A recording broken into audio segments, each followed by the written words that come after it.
Podemos iniciar. Muy bien, buenas tardes con todos. En este día acá en Lima, soleado, vamos a dar inicio a la segunda sesión del curso de Introducción al Pensamiento de Jacques Derrida, dictado por la profesora Mónica Cranolini de la Universidad de Buenos Aires. Como ustedes saben, es un curso planteado en 3 sesiones. La primera sesión fue el día martes, donde se produjo una introducción al pensamiento de Derrida a partir de su crítica al concepto de estructura, a la fenomenología, a la metafísica de la presencia, a la dicotomía lengua y habla. Y hoy día vamos a pasar al segundo tema. Es un curso que está, digamos, mostrando el pensamiento de Derrida a partir de la idea de lo espectral en el otro, lo espectral en las artes y lo espectral en los animales o la relación con los animales. Entonces la sesión de hoy es la sesión destinada a discutir la visión estética de Derrida y para eso le agradecemos mucho nuevamente a la profesora Mónica, a quien le doy la palabra. Muchas gracias, Mónica, y bienvenida nuevamente a la Lima virtual. Bueno, muchas gracias por la presentación y por este resumen de las ideas que trabajamos en la clase anterior. Hubo una serie de preguntas que me hicieron por el chat que no llegué a contestar. Si les parece, yo voy a abordar primero la problemática de la clase de hoy y en todo caso cuando hacemos 20 minutos antes de la terminación de la clase el corte, unimos estas preguntas que me han hecho junto con las otras preguntas que se generen en el día de hoy.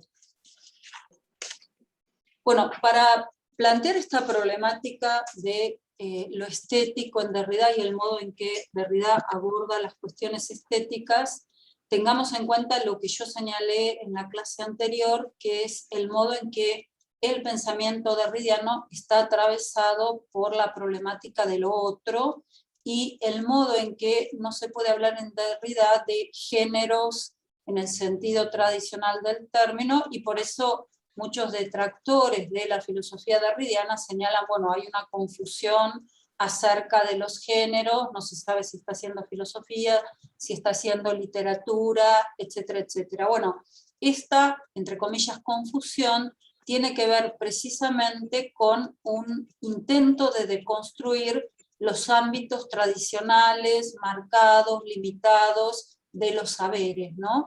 Y con asumir en el ámbito de la filosofía todo eso otro que fue negado durante mucho tiempo como tema de trabajo, de estudio de lo filosófico. Entonces, antes de abordar este problema que vamos a trabajar hoy, que es el problema de la estética, me gustaría resumir en algunos términos de lo que podríamos llamar la lógica fantasmática, los conceptos centrales que vimos en la clase anterior. Para eso les voy a compartir en pantalla, porque algunos términos, si bien los he traducido, están en francés y me gustaría que tengan presentes cuáles son esos términos. Y fíjense, acá, digamos, hice como un pequeño diccionario, si queremos decir así, de los términos para pensar una lógica fantasmática, es decir, esta lógica que plantea la deconstrucción como crítica al modelo de la metafísica tradicional, que es esa metafísica oposicional, ¿no? Y entonces, primero puse el término sans, que es el término sin, que aparece en muchas expresiones derridianas, y los que son lectores de Blanchot también reconocerán en ello, al leer a Derrida, la presencia de Blanchot en su obra. Y puse acá el término, el sintagma más habitual de encontrar para caracterizar muchas de las problemáticas metafísicas, que es relación sin relación. Este término para un lógico en el sentido tradicional, bueno, no tendría ningún sentido, pero precisamente de lo que se trata es de pensar lo que llamaríamos un modo no atributivo de las cuestiones con las que la metafísica tradicional y la filosofía tradicional, o sea, la que está criticando Derrida, pensó las problemáticas, ¿no? Y entonces, al decir relación sin relación, lo que se está señalando es una deconstrucción de lo atributivo.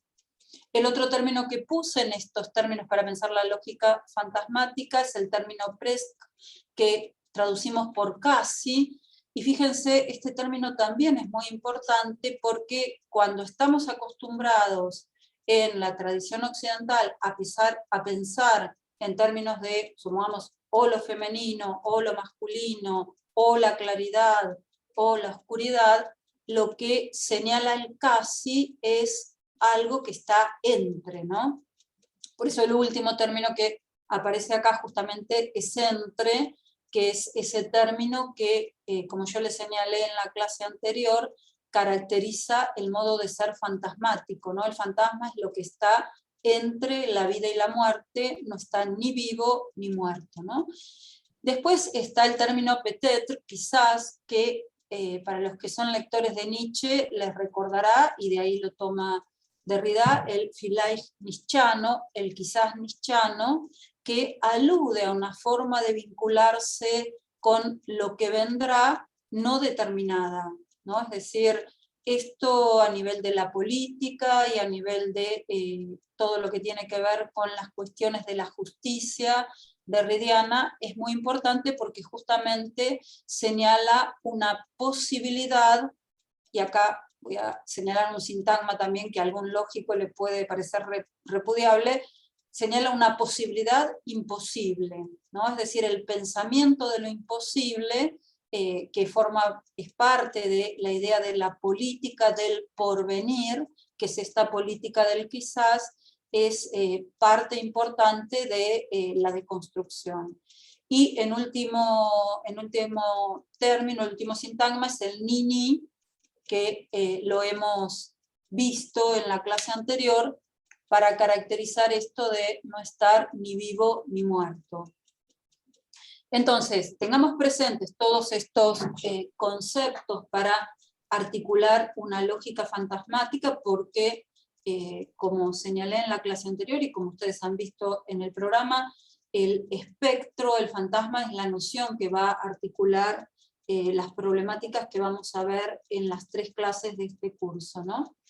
Y entonces, para pensar la cuestión de la estética, partiendo de esa idea que indiqué al principio de no pensar a la estética como una exclusiva disciplina de la filosofía que se ocupa de las obras de arte, sino pensar en esta confusión, en esta transmisión entre los campos, en esta contaminación.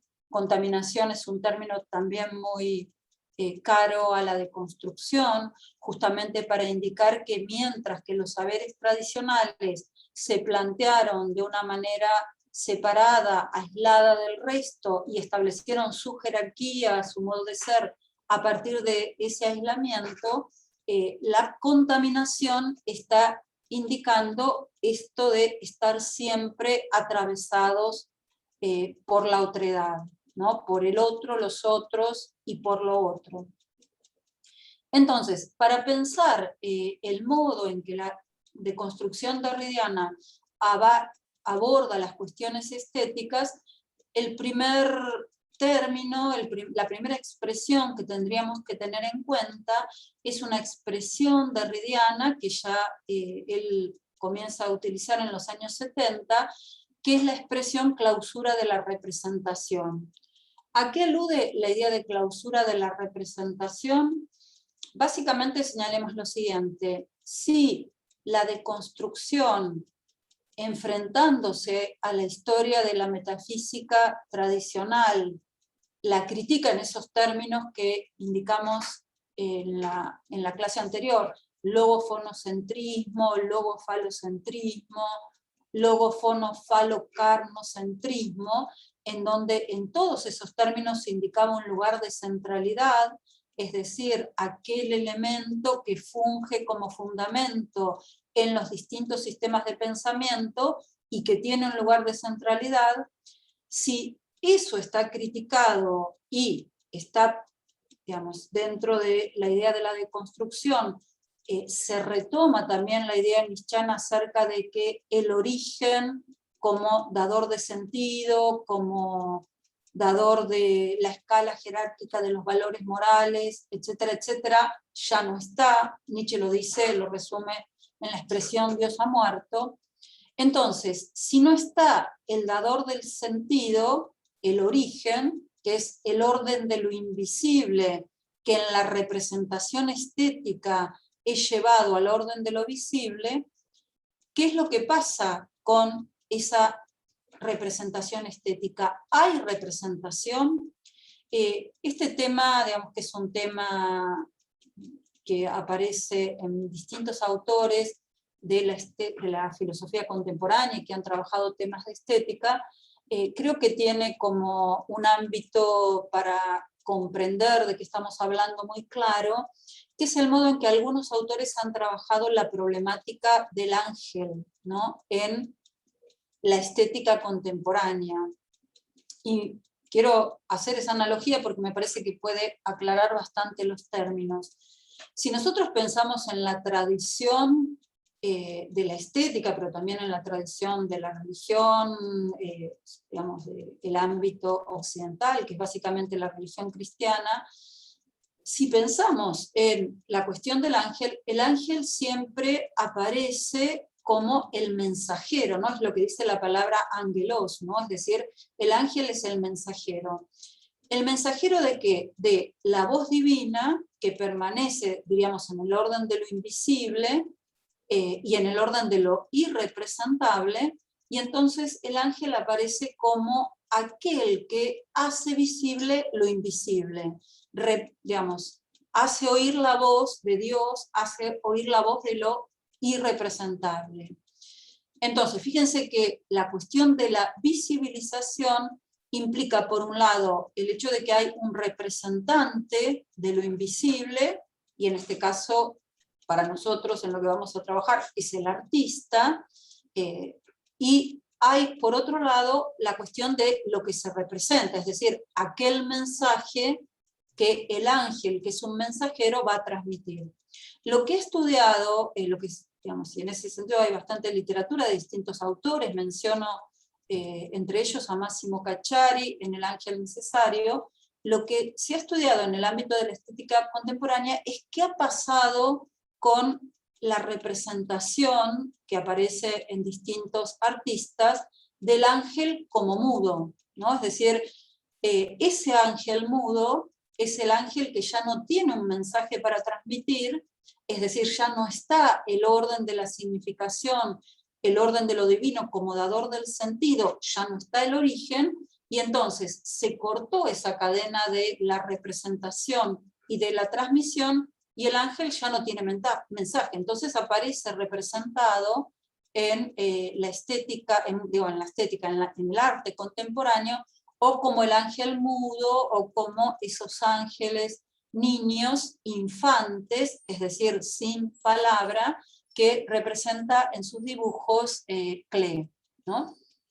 Entonces, el ejemplo del ángel lo tomé para señalar de qué manera, cuando se rompe la cadena de la representación, es decir, cuando el origen a ser representado, el modelo a ser representado, el paradigma a ser representado, ya no tiene voz porque no hay dación de sentido, cuando eso se rompe, bueno, nos quedamos con muchos aspectos del arte contemporáneo en donde el ángel mudo viene a dar cuenta del problema de la crisis de la representación, ¿no?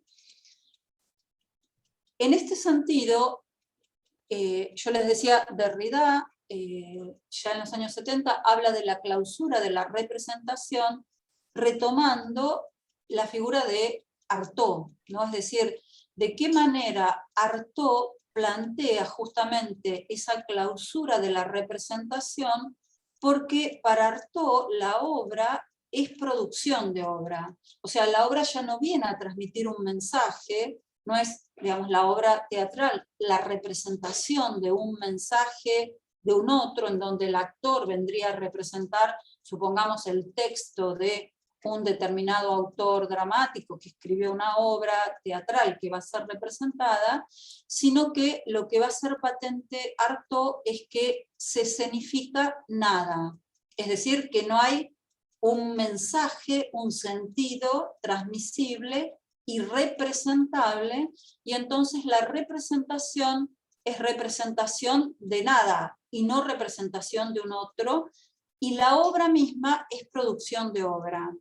Esto es muy importante porque fíjense que señalan no solo la crisis de la representación, sino también la cuestión de la obra produciendo acontecimiento. Es decir, ya no es la obra la representación de un mensaje, ya no es la representación de un sentido, sino que la obra misma produce acontecimiento, que es algo que vemos constantemente en muchos aspectos del arte contemporáneo. Entonces, en ese sentido, y tomando esta idea de la crisis de la representación y teniéndola presente en el desarrollo que vamos a hacer, Derrida hace un trabajo muy interesante en un texto que aparece en esos textos compilados en La verdad en la pintura. El texto se llama Orlas, en donde él analiza el modo en que Titus Carmel representa, y digo la palabra representa entre comillas, porque ahora vamos a ver si es una representación lo que él hace, pero digamos por ahora representa en el sentido habitual del término, en 127 dibujos un pequeño ataúd, ¿no? Les voy a compartir en pantalla algunos de esas imágenes. Ustedes después, si entran en el Centro Pompidou, en la web, los pueden ver todos con detalle, ¿no? Esta es una exposición del año 1976 que hace Titus Carmel, y Derrida escribe el catálogo para esta exposición. Fíjense, ahí aparece ese pequeño ataúd, digamos, casi descompuesto, y tengamos presente lo que hablamos en la clase anterior del principio de ruina. Y bueno, acá aparece otra de las imágenes. Perdón que me fui muy rápido. Esta es una fotografía de varios de esos 127 pequeños ataúdes. La exposición se llamaba Los ataúdes de bolsillo. Y acá, perdón, que no logro ubicar bien la imagen, acá les muestro este otro, en donde la pregunta que se va a hacer Derrida es ¿qué pasó con el original? ¿Qué pasó con el modelo? ¿Qué pasó con aquel primer ataúd que dio lugar a estas 127 reproducciones?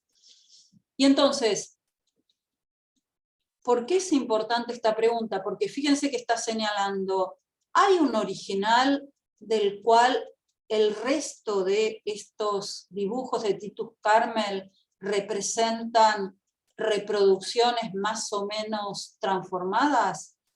O sea, ahí está presentando otro de los grandes problemas de la estética, que es la vinculación entre el original y las reproducciones, el original y aquello que se hace a partir del original. Y fíjense que es muy interesante esto porque él también señala ahí en el texto que él no conocía la obra de Titus Carmel, pero accedió a una instalación que hizo Titus Carmel con frutas, en donde colocó una serie de frutas, digamos, naturales, diríamos, y al mismo tiempo una serie de dibujos de esas frutas, y la exposición, la instalación duraba hasta que se pudrían las frutas que estaban en el centro, como aquellos originales que eran reproducidos en una gran cantidad de dibujos, ¿no? Y en ese sentido la instalación es muy interesante porque muestra de qué manera el paradigma, el original, se descompone. Y entonces de esa exposición había una cantidad de dibujos que reproducían algo de un paradigma que se estaba descomponiendo. Y esto es muy similar, digamos, a lo que acontece con los 127 pequeños ataúdes que yo mostré algunos en las imágenes anteriores, ¿no?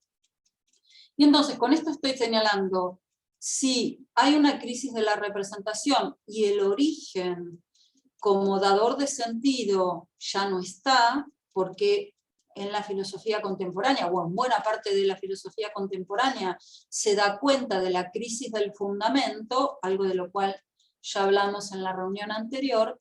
Entonces, la pregunta a hacerse es toda la serie de preguntas que se derivan de las problemáticas del arte en torno al original y la copia, la forma y el fondo, y recalco esto de la forma y el fondo, porque justamente estoy señalando, bueno, digamos, se pone en crisis la noción del original. Entonces, ¿qué pasa con la relación forma-fondo en una obra de arte que se piensa como original?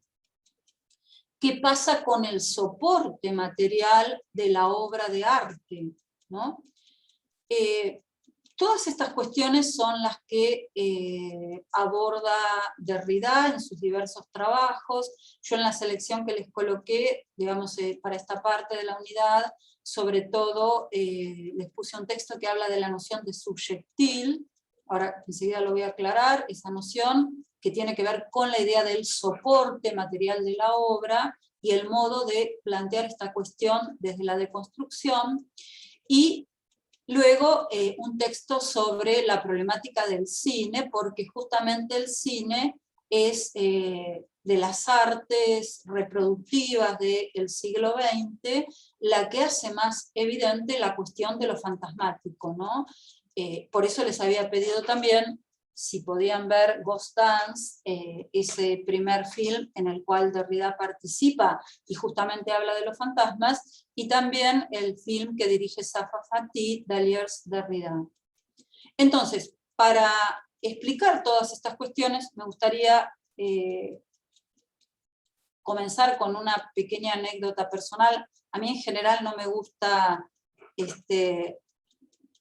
contar anécdotas en las clases, porque cuando era estudiante me molestaba mucho cuando los profesores comenzaban a contar anécdota tras anécdota, pero voy a contar una sola anécdota porque justamente ayer cuando pensaba en los temas que iba a desarrollar hoy, pasaba constantemente, digamos, por una reproducción de una obra de arte, y entonces recordé todas las escenas vinculadas con esa reproducción, y me parecen muy interesantes para plantear las problemáticas que aborda la deconstrucción con respecto a estos temas, ¿no?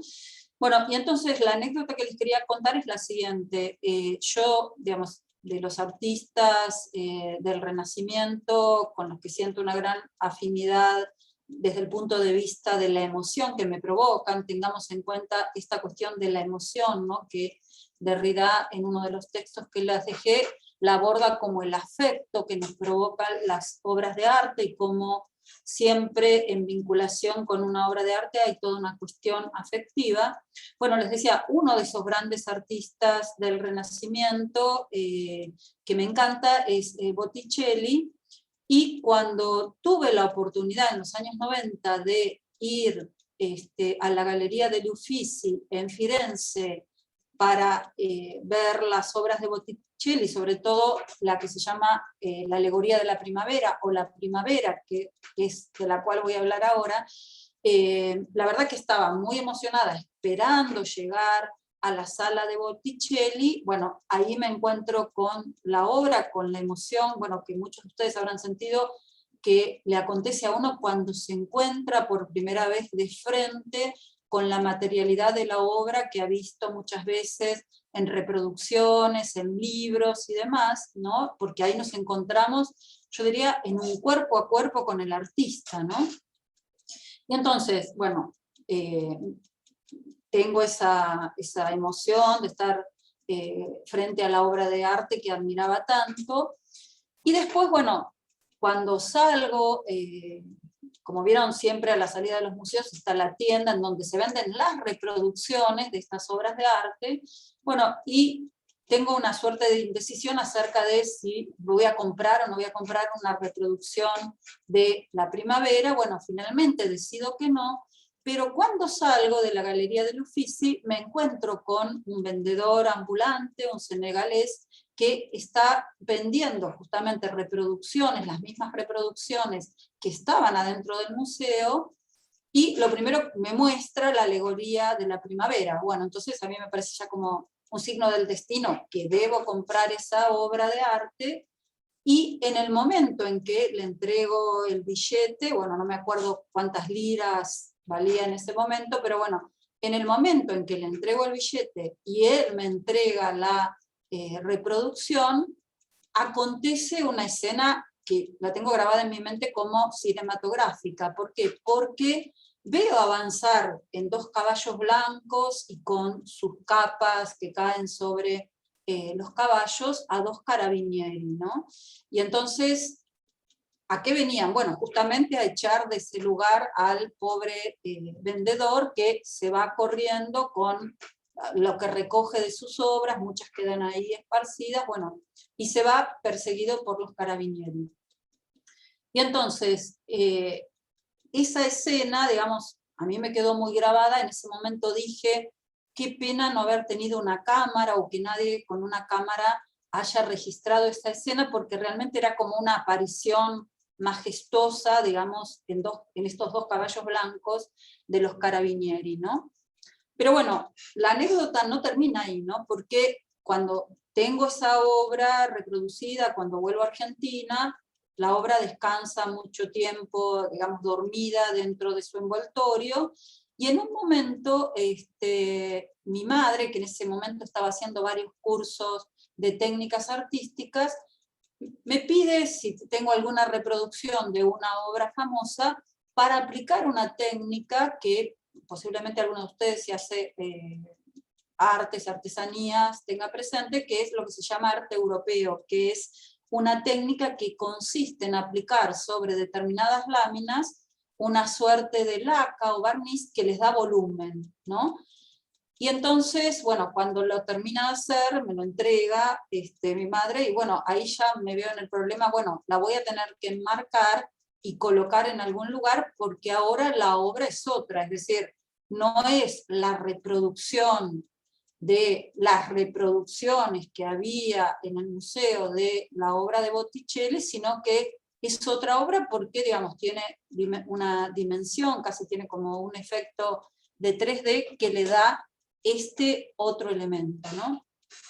Perdón por si fue muy larga la anécdota, pero la conté porque, digamos, ayer cuando pasaba constantemente frente a esta reproducción que ahora tengo en mi casa enmarcada, me pareció que ahí, digamos, en esto que me aconteció con respecto a la primavera, la alegoría de la primavera de Botticelli, se hacían evidentes muchas de las problemáticas del modo en que Derrida trabaja la cuestión de la obra de arte, ¿no?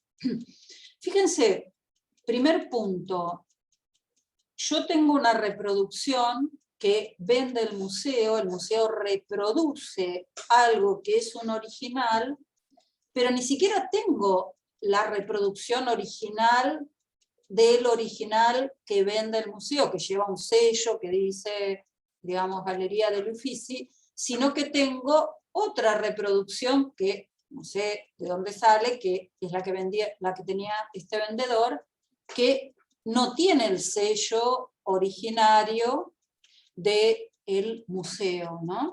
¿Por qué señalo esto? Porque fíjense que ahí se da una cadena entre el original, que es esa obra única, irreproducible, que justamente la reconocemos como una obra de arte por ese carácter único e irreproducible, que tiene, digamos, unas dimensiones de 2 metros por 3 metros, y que uno se la encuentra, digamos, ahí en ese museo. Y esa obra única y, digamos, irreproducible, tiene un soporte material, que es muy distinto, fíjense, del soporte material del papel de ilustración con que está reproducida la que venden en el museo y es diferente, supongamos, de la calidad del papel de la que se vende, digamos, a un nivel más popular, porque obviamente era mucho más barata la que vendían en la calle que la que vendían dentro de la tienda del museo. Y entonces, la primera problemática que quería señalar es la cuestión del soporte de la obra de arte, ¿no? Es decir, hoy en día, bueno, gracias a Internet y a todos los sistemas de virtualidad y a lo que Derrida llama las teletecnologías, estamos acostumbrados a la continua reproducción y casi una reproducción hasta cansante y hartante de las obras de arte. Sin embargo, hay de todas esas obras de arte que vemos reproducidas, muchas veces hay siempre algo que se llama el original, que es único y es irrepetible. En el caso de la alegoría de la primavera de Botticelli, si uno se pone a buscar un poco en algún libro de arte cuál era el material, cuál era el soporte material, lo que se señala es que tenía un soporte no en lienzo, sino en una tabla de madera de nogal, y en esa tabla de madera de nogal Botticelli mezcló blanco de España con cola de carpintero, generó una especie de capa sobre la madera, y luego con un estilete fue haciendo una serie de marcas para marcar las líneas generales de la obra, luego puso el color en distintas capas, y finalmente le dio lo que se llama una veladura con temple de caseína, que es una suerte de emulsión que se hace con el agua como disolvente y la caseína como aglutinante, ¿no? Y entonces esa veladura le da como una suerte de iluminación a la obra. Entonces, ese es el soporte de la obra. Ahora, fíjense que la obra que yo tengo embarcada y colgada en mi casa ya tiene otro soporte totalmente diferente, incluso del soporte de la reproducción serial que hizo el museo y de la otra reproducción serial de la que se vendía en la calle. ¿Por qué? Porque mi madre le puso esa laca y ahora la obra es totalmente diferente, ¿no? Y entonces, ¿por qué señalé todo esto? Porque esto nos permite hacernos varias preguntas. En primer lugar, la pregunta por el soporte de la obra, ¿no? A la cuestión del soporte, que es en general lo que decimos la materialidad de la obra, Derrida la va a trabajar con el término subjectil, ¿no? Ahora enseguida lo voy a explicar con más detalle, ¿no?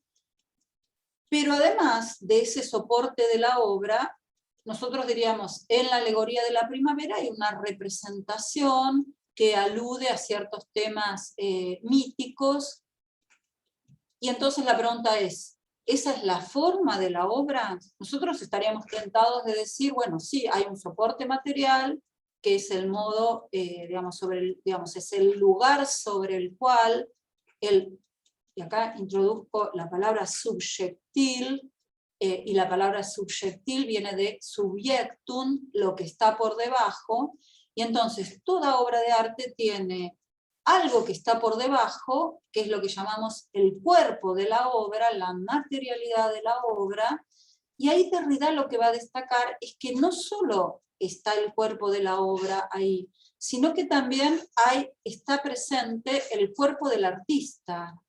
¿Por qué? Porque el que firma la obra en realidad tiene una suerte de cuerpo a cuerpo con la materialidad de aquello que va a producir como artista, y entonces en la obra está conservado también el cuerpo del artista.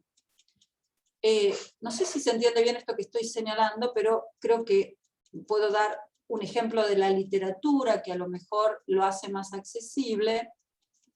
Y en este sentido, y voy a mostrar el libro porque también acá viene la cuestión del soporte, una de las obras de Derrida de los años 70, bueno, con esto que tengo, bueno, no sé si se llega, no sé dónde ubicarlo para que se vea, ahí creo que sí. Es este texto, que fíjense, desde el punto de vista de la estructura del libro, es un libro enorme, ¿no? Es decir, no tiene la caja típica de los libros que nosotros tenemos en nuestra biblioteca, y entonces el problema con este libro es que, digamos, si uno tiene una biblioteca en doble fila, este libro siempre sobresale y cada vez que pasamos, el libro se cae, ¿no? Es decir, el libro, desde su soporte, diríamos, es impertinente, o sea, hay una impertinencia del libro que nos obliga a estar constantemente atentos a no chocarnos con el cuerpo del libro, con el soporte del libro, porque, digamos, no responde a la caja habitual de los libros con los cuales nos manejamos generalmente, ¿no?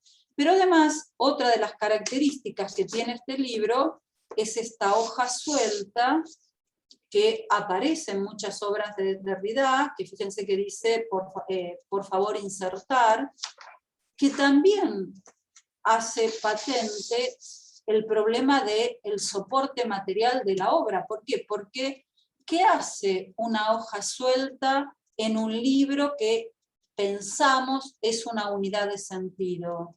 Es decir, también la hoja suelta es del orden de la impertinencia. Como la mayoría de las obras de Derrida han aparecido, bueno, cuando Derrida publicaba en vida con una hoja suelta, los que nos dedicamos a Derrida, digamos, en todos los estantes dedicados a Derrida, tenemos como una parte diferenciada, que es donde colocamos todas las hojas sueltas. ¿Por qué? Porque estas hojas sueltas, cada vez que operamos con el libro, cada vez que lo llevamos para dar clase y lo abrimos, bueno, se caen, se pierden, etcétera, etcétera. Por eso yo tengo en mi biblioteca también como una parte, digamos, aparte para las hojas sueltas que descomponen la unidad del libro, que trato de mantener de alguna manera, por lo menos para transportarlo cuando voy a clase y no se me pierda nada, ¿no? Pero además, fíjense que este libro, si yo abro cualquier parte del libro, a ver, ahí creo que se ve bien, si yo abro cualquier parte del libro, fíjense que no está escrito, digamos, la parte gráfica que vemos no es la forma tradicional gráfica a que estamos acostumbrados, ¿no? Es decir, acá me encuentro con dos columnas aparentemente diferenciadas y con injertos en cada una de esas columnas, ¿no? Esta aparición gráfica en este texto, es también uno de los textos de los años 70 de Derrida, hace patente precisamente la descomposición de la unidad del sentido del libro, y fíjense qué interesante que lo hace patente a partir del soporte mismo del libro, ¿no? Con lo cual ya está deconstruyendo la unidad tradicional en la estética, en la literatura, entre forma y contenido. ¿Por qué? Porque la primera pregunta, cuando las veces que utilizamos este texto como texto de lectura en alguna materia, sobre todo yo en metafísica, lo he dado muchas veces y en seminarios, los estudiantes me preguntan, ¿y por dónde empezamos a leer? ¿No? Es decir, ya el texto nos coloca en una situación de tomar una decisión acerca de por dónde empezar a leer, si vamos a seguir toda una columna o vamos a injertarle, como está injertada la otra columna, etcétera, etcétera, ¿no? Pongo este ejemplo de la literatura. ¿Por qué? Porque ahí en este libro, justamente, lo que va a hacer Derrida a nivel de lo que nosotros llamaríamos el contenido de la obra es poner en una de las columnas partes de Hegel, sobre todo de la fenomenología del espíritu, en donde Hegel habla de la Sagrada Familia, ¿no? Y de la Trinidad, y por el otro lado, en la otra columna, pone textos de Jean Genet, ¿no? Y son textos justamente que representan como una bofetada a la idea de la Sagrada Familia, porque se habla de la prostitución, se habla de la madre prostituta, se habla de la homosexualidad, es decir, va injertando en el libro partes que de alguna manera ponen en crisis lo que estaba en la otra columna, ¿no? ¿Y por qué les mostré este texto? Porque, digamos, además de la cuestión del soporte material y lo que significa el soporte material, ¿no? O sea, lo que quise hacer patente es justamente la impertinencia del soporte material y cómo el texto me llama la atención sobre el soporte, algo que a veces, digamos, se nos pasa por alto cuando leemos un libro, es decir, cuando leemos un libro estamos más atentos a lo que dice el texto que a la materialidad que soporta el texto, ¿no? Y entonces, en este texto, Derrida también hace patente con esos injertos de la obra de Genet, hace patente cómo el cuerpo de Jean Genet es un subjectil, es un soporte en la obra misma, ¿no? ¿Por qué digo esto? Bueno, porque este texto se escribe luego que Jean Genet haya sido monumentalizado por la crítica literaria. Jean Genet, si han leído algo de él, bueno, alguien que tiene, desde el punto de vista biográfico, una vida bastante accidentada, porque, digamos, está encarcelado, está en prisión, y tiene una pena de 25 años, por diversas razones, por ejercicio de la prostitución, por estafas, etcétera, etcétera. Y estando en la cárcel, un grupo de intelectuales hace un pedido de un indulto en el año 68, hace un pedido de un indulto al presidente para que él pueda salir de la cárcel. Pero Jean Genet en ese momento ya era, digamos, un autor monumentalizado, porque Gallimard había publicado la edición de sus obras completas, siendo alguien muy joven, ¿no? O sea, en ese momento tenía, cuando se editan las obras completas, cerca de 40 años. Y entonces era un autor monumentalizado. Sartre le había dedicado su libro Jean Genet, Comediante y Mártir, y de alguna manera él señalaba que ya no podía escribir, porque justamente se había producido todo un efecto de monumentalización, de autor consagrado, de original consagrado, que le impedía la escritura. Y cuando Derrida publica este texto, Glass, que está traducido al español, está traducido como Clamor, y, digamos, el libro, el soporte, digamos, de la traducción también respetaron, fíjense, esa impertinencia que representa el soporte, ¿no? Es decir, este también es un libro difícil de colocar en una biblioteca, ¿no? Y entonces les decía, cuando se publica este libro, Genet señala que de alguna manera este libro logra descomponer esa monumentalización, ¿no? Es decir, es un libro que, digamos, le permite de alguna manera volver a la escritura, porque justamente lo que se hace en el libro es descomponer ese cuerpo monumentalizado, así como se descompone todo ese lugar de la Sagrada Familia que representaba la filosofía hegeliana. Entonces, señalado esto, creo que, digamos, se puede analizar muy bien este texto, Clamor, Glass, como una obra que da cuenta de ese cuerpo a cuerpo que se da en la obra de arte, y en este caso injertando partes de la literatura de Jean Genet en el libro derridiano. Ese cuerpo se hace patente como subjectil, como soporte que se descompone, ¿no? A partir del ejercicio de escritura que realiza Derrida. Todo esto lo señalé entonces para indicar que cuando yo me encuentro con una obra tengo por un lado el cuerpo de la obra, y recordando que este cuerpo de la obra es el soporte material que Derrida va a caracterizar como subjectil, tomando un término de Artaud. Artaud utiliza el término subjectil para referirse justamente al soporte material de la obra, pero también tengamos en cuenta que ese soporte material conserva de alguna manera ese otro cuerpo que es el cuerpo del artista, ¿no? Y junto al cuerpo de la obra tenemos, o el subjectil de la obra, tenemos la forma o figura de la obra, lo que nosotros llamamos el contenido, lo que desde la escuela primaria nos enseñaron a pensar como el mensaje de la obra.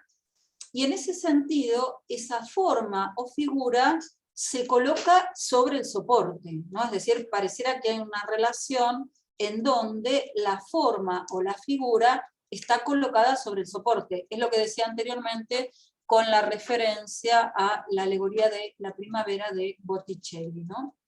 Ahora, cuando una obra se conforma con un cuerpo de la obra que lleva la firma de un pintor como Botticelli, y, digamos, sobre ese soporte de esa obra, de ese cuerpo de la obra, tengo la figura, que sería lo que está representado, lo que se quiere representar en la alegoría de la primavera, a esa conjunción de elementos nosotros lo llamamos como irreproductibles, o sea, no se puede reproducir la obra original, digamos, de Botticelli, bueno, a pesar de que hay plagiadores de la obra que después las venden en el mercado, bueno, y aparece todo el tema de las obras originales y demás, pero bueno, a esa obra original la suponemos irreproductible, ¿no? Ahora, ¿dónde se conserva una obra considerada original e irreproductible? Bueno, se conserva en un museo, el museo salvaguarda lo original, bueno, en un museo o en una colección privada, digamos, de aquellos que tienen suficiente dinero para comprar una obra original, ¿no? Pero bueno, decíamos, se salvaguarda generalmente en un museo para la comunidad, para que, digamos, se pueda acceder a la visión de esa obra, y al conservarla en el museo se la sacraliza, o sea, la obra pasa a ser una obra, digamos, que se considera una obra genial, original, etcétera, etcétera. Y hay toda una suerte de fetichización del original, ¿no? Fíjense, por ejemplo, pensando en la Mona Lisa, en el cuadro de Da Vinci, que, digamos, ha generado tantas reproducciones con gestos cómicos y diversos, justamente para hacer visible este carácter de fetichización del original, ¿no? Es decir, cuando consideramos a una obra como original y la conservamos en un museo, de alguna manera la fetichizamos.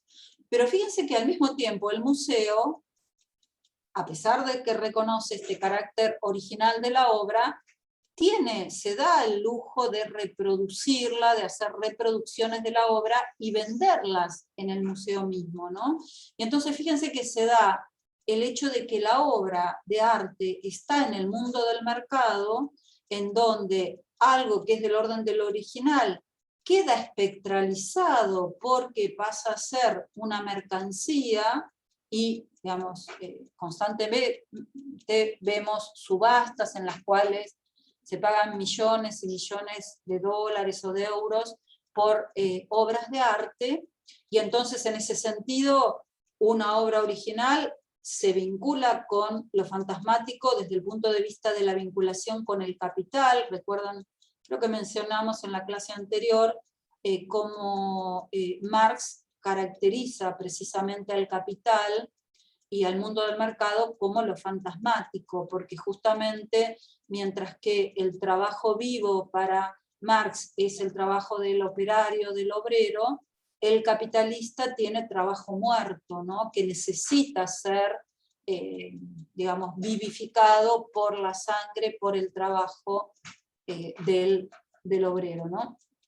Entonces, señalé todo esto para decir que la obra considerada como un original tiene aquello que Benjamin ha llamado, digamos, un aura, pero cuando la obra se empieza a reproducir y el museo mismo que resguarda el carácter de originalidad, también la reproduce, ¿no? Y entonces, en la época de la reproductibilidad técnica, nos encontramos que ahí donde se da el carácter único de la obra, se da también la posibilidad de la reproductibilidad.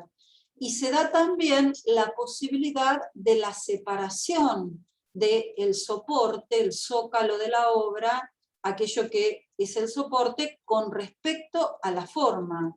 ¿Qué es lo que me acontece a mí cuando voy a comprar una reproducción? Es decir, el soporte se ha separado porque, digamos, el soporte de la obra queda ahí en la galería del Uffizi, pero la reproducción me reproduce supuestamente la forma, es decir, el mensaje de la obra, la alegoría, lo que se está representando, pero me lo reproduce con otro material, con otro soporte, ¿no? Y entonces fíjense que justamente el soporte, lo que está por debajo, lo que Derrida va a caracterizar como el subyectil, es lo que garantiza el desplazamiento de la obra, es decir, la circulación de la obra.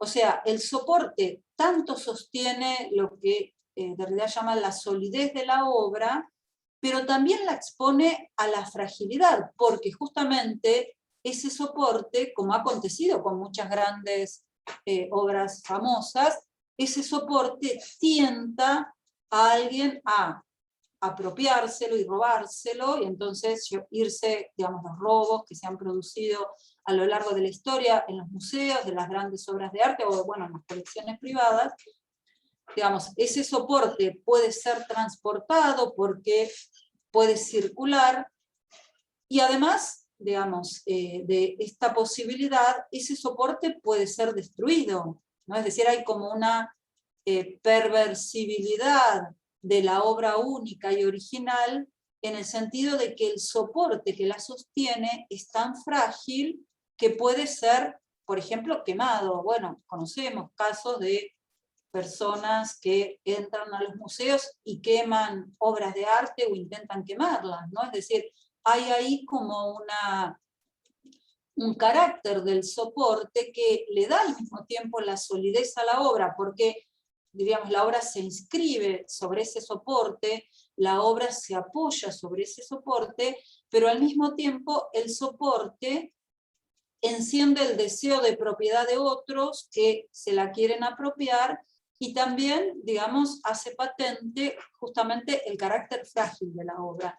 Entonces, en este carácter del soporte, Derrida lee lo que él llama una lógica paradójica de la inseparabilidad.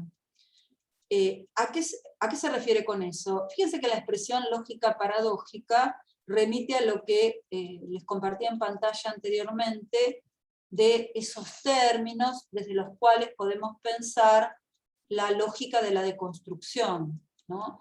Paradoja es un término que, digamos, aparece mucho en la obra de Derrida, también como el término aporías, y son dos términos que tenemos que tener en cuenta para pensar el modo en que se trabajan las problemáticas en la deconstrucción, porque así como paradoja, digamos, indica doxas, opiniones diversas, y que incluso pueden chocarse, el término aporía indica el no camino, ¿no? O sea, fíjense que es poros, es camino en griego, y tiene el alfa privativa que señala justamente el no camino. Frente a la lógica tradicional, que es una lógica generalmente deductiva, es decir, que hace un camino, supongamos, desde el principio hacia las consecuencias, o desde las consecuencias hacia el principio o fundamento, lo que está señalando una lógica paradójica es una ruptura, una descomposición de ese modo de pensar las cuestiones lógicas, ¿no? Y entonces, ¿por qué Derrida señala en este punto que se da una lógica paradójica de la inseparabilidad? Porque para que la obra sea única, necesita ese soporte único, es decir, la obra única es la que yo vi en la galería del Uffizi, la alegoría de la primavera, y yo tengo una de las reproducciones posibles, de las millones de reproducciones que circulan por el mundo. Ahora bien, eso que la hace una obra única es al mismo tiempo, y digamos, lo que le da el carácter de inseparable, es lo que puede provocar la separabilidad, en el sentido de que es lo que permite en la época de la reproducción técnica reproducirla, y es lo que da el carácter de fragilidad de la obra, es decir, este deseo de apropiación que puede tener alguien de llevarse la obra a su casa, de robársela, o bueno, el deseo de quemarla o de dañarla también, ¿no?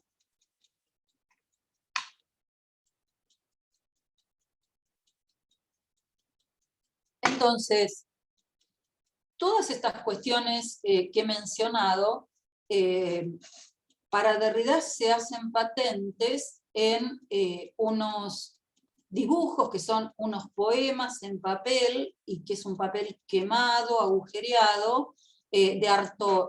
Les voy a compartir algunas de las imágenes en pantalla, que por otro lado las tienen porque en los textos que les dejé, en uno de los artículos que yo escribí, el que se llama Lupus in Fabula, yo las reproduzco, ¿no? Pero las voy a compartir en pantalla. No sé por qué. Bueno, no sé por qué no me funciona el compartir en pantalla. Bueno, qué pena. Ahí va, ahí va.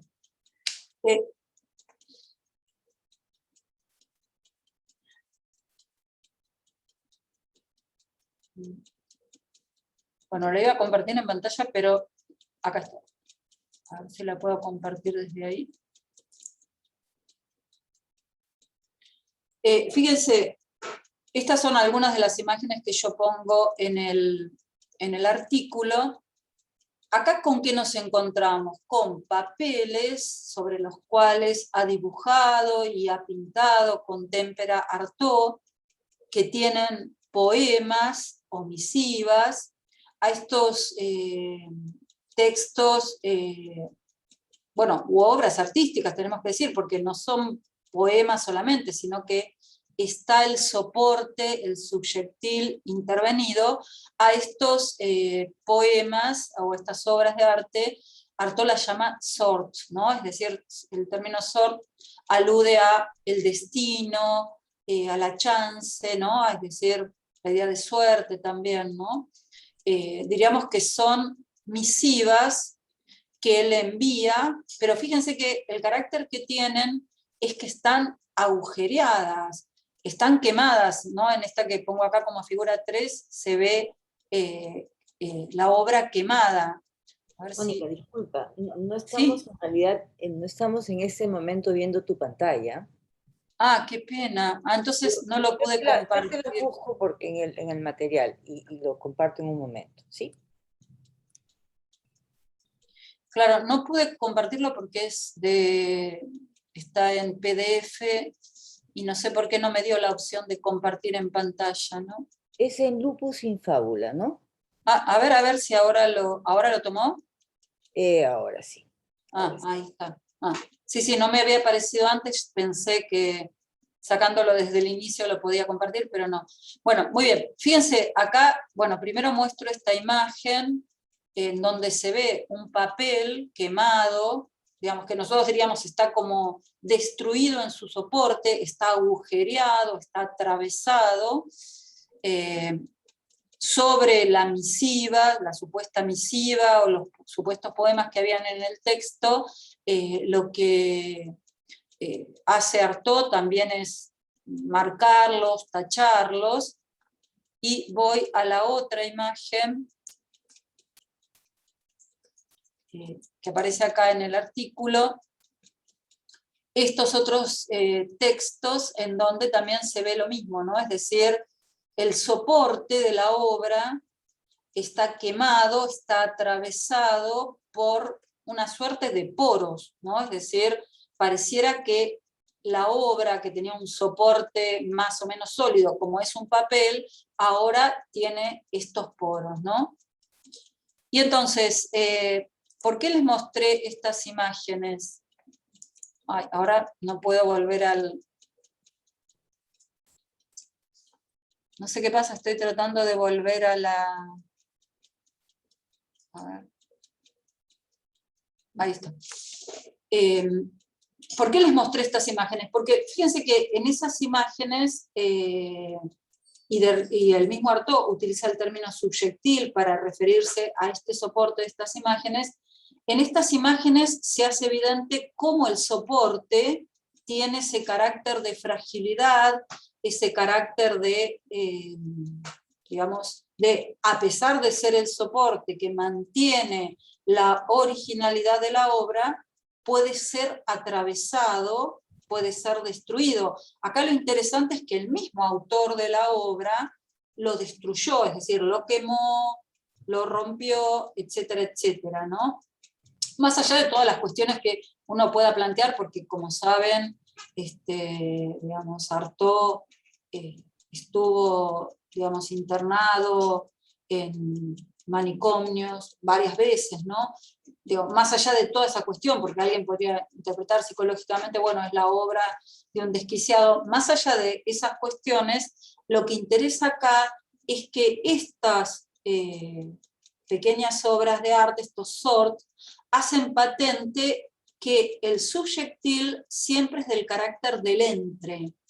¿Qué quiero decir cuando digo que es del carácter del entre? Bueno, porque justamente patentizan que el soporte también es parte de la forma.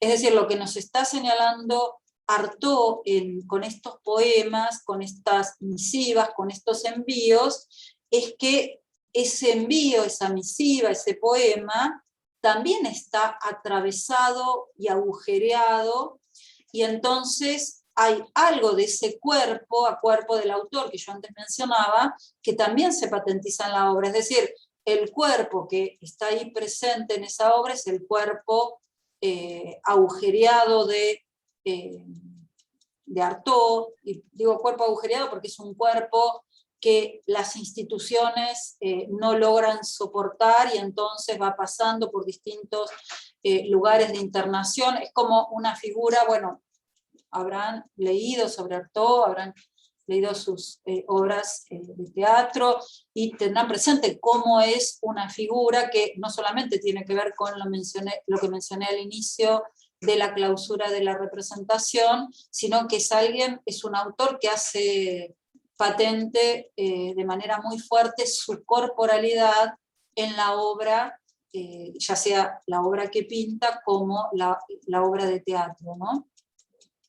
Y entonces, en este sentido, la materia de la obra, que es lo no representable en el sentido habitual del término, nosotros decimos que en una obra de arte la materia es el soporte, el subjectil, lo que está por debajo, el zócalo, y hay algo que es la representación, lo representable, que es la forma o la figura. Bueno, ahora acá el subjectil hace patente que la materia, lo no representable, también indica algo del orden de la representación. ¿Por qué? Porque, digamos, no es lo mismo presentar un poema en un papel, digamos, limpio, no quemado, prístino, digamos, y no tachado, que presentarlo justamente en un papel como este que nos presenta Artaud, ¿no?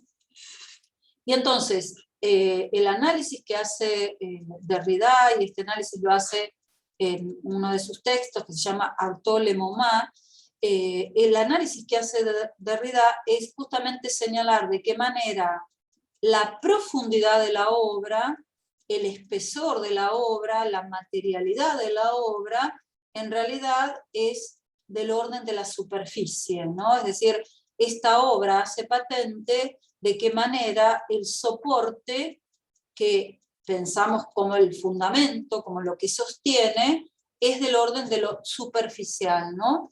Y lo que ahí se ve, digamos, es una piel agujereada de poros, ¿no? Y entonces, mientras que toda la metafísica de la representación, que es la metafísica de la presencia, ha hecho la distinción entre forma, que sería el sentido, y soporte, que sería la materia, la noción de subjectil, es decir, esta idea que está trabajando Derrida para pensar que la obra en realidad con su soporte no constituye dos elementos que se aunan, sino que el soporte es la obra, la idea de subjectil, el término subjectil, como va a señalar Derrida, es una palabra que también a su vez es un subjectil, porque no es traducible a otro término, ¿no? Por eso, digamos, él mantiene el término subjectil, y en las traducciones que hay de la obra de Derrida en donde aparece subjectil, se mantiene el término subyectil, porque justamente lo que quiere mostrar Derrida es que la palabra subyectil también es un subyectil, es decir, es intraducible, ¿no?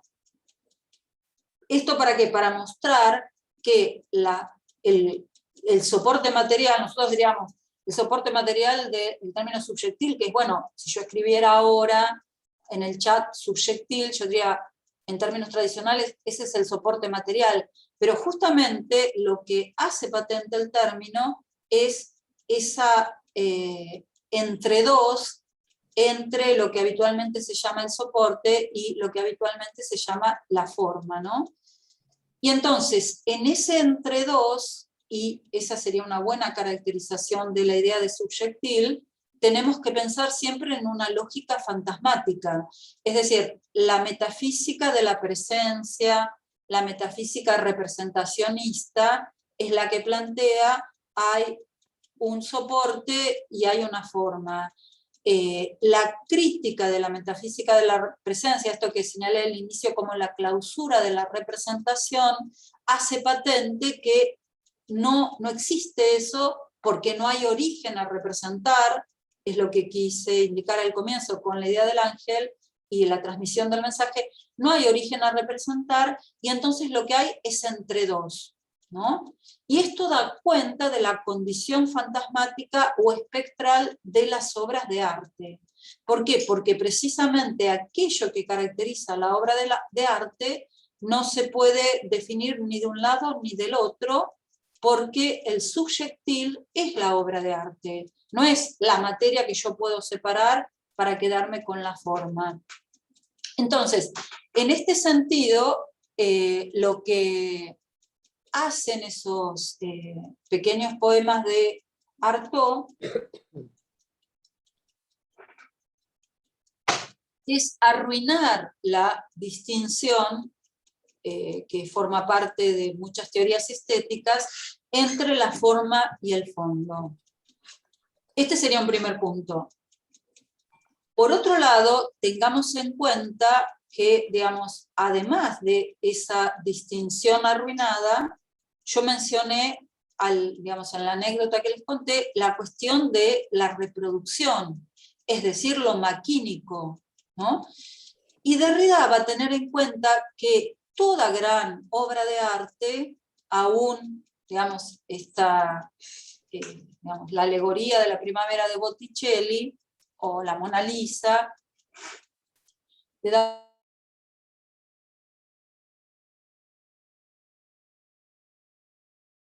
¿no? Tiene un aspecto que tiene que ver con el hecho de que cuando hablamos de la producción de la obra de arte, hay algo del orden de lo maquínico. Lo maquínico es lo que se produce y se itera.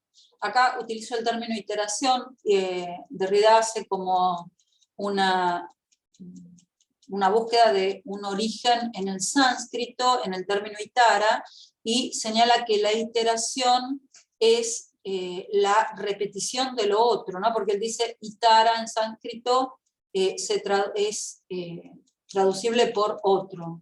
Y entonces dice la iteración, la repetición, es justamente la producción de la diferencia.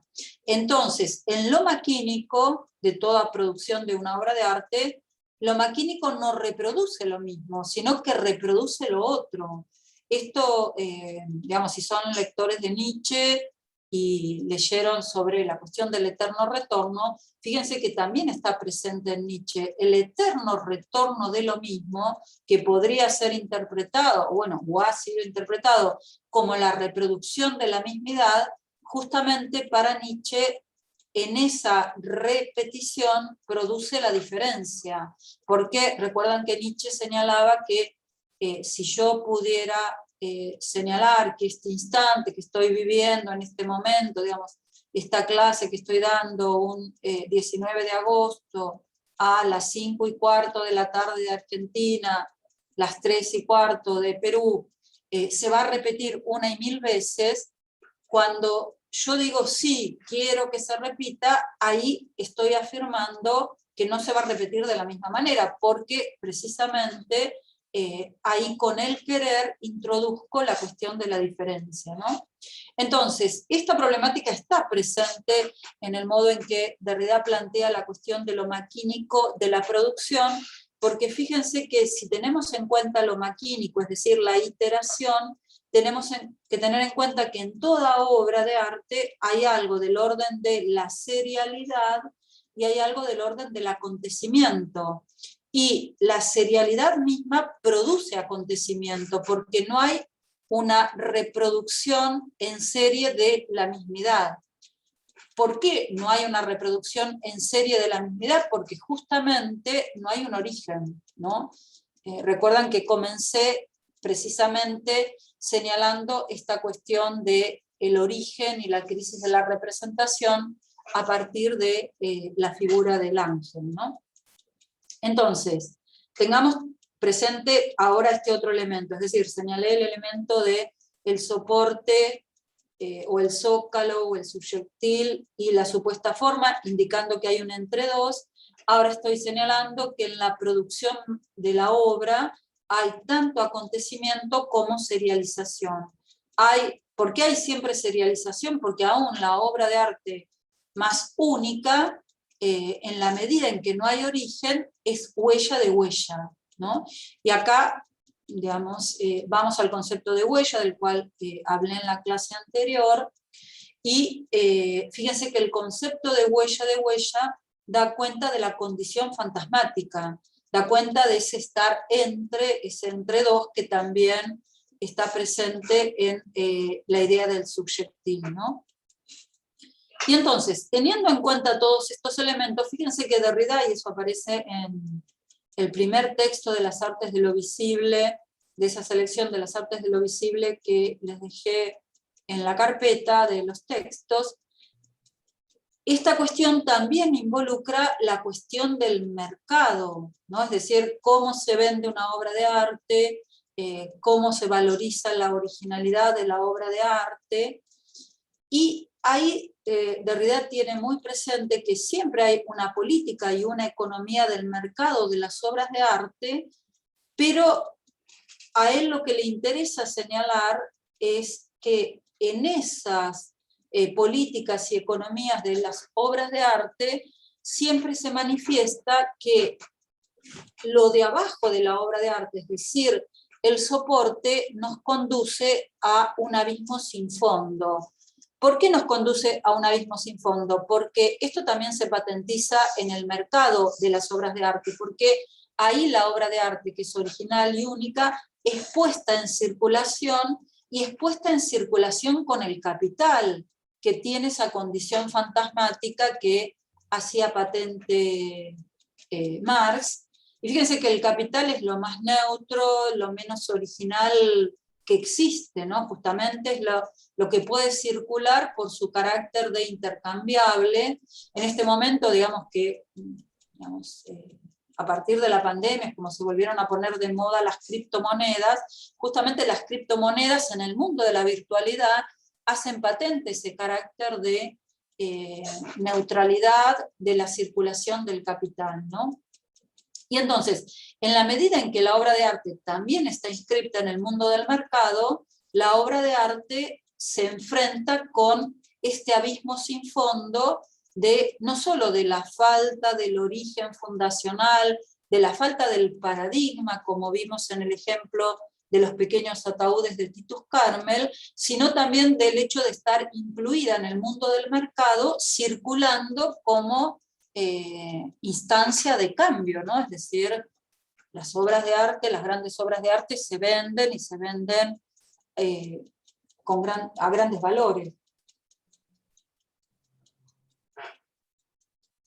Entonces, lo que va a señalar Derrida es que tenemos que tener siempre en cuenta también este lugar de la inscripción de una obra de arte dentro del mundo del mercado, para pensar toda la política y la economía del mercado de arte.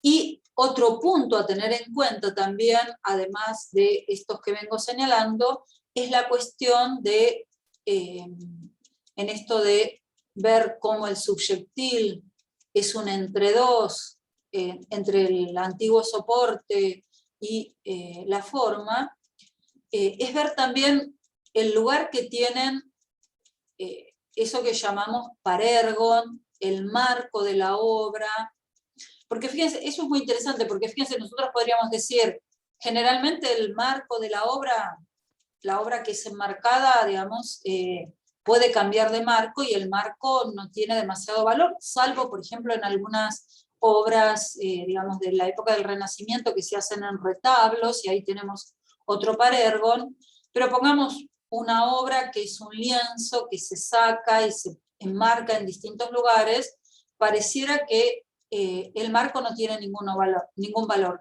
Como sabemos, en la Viena de fin de siglo, un pintor como Klimt empezó a hacer evidente el valor del parergon, el valor del marco, extendiendo la obra al marco, ¿no? Es decir, ya esa extensión que se hace en diversas artes contemporáneas al marco está indicando que está deconstruido en la obra de arte contemporánea el lugar de lo central y el marco, ¿no? Es decir, también se hace patente esa deconstrucción, así como decíamos, la noción de subjectil deconstruye el lugar habitual del contenido y la forma, o del soporte y la forma, la cuestión del parergon o del marco hace evidente que también se deconstruye el lugar de centralidad de la obra y aquello que la enmarca, ¿no?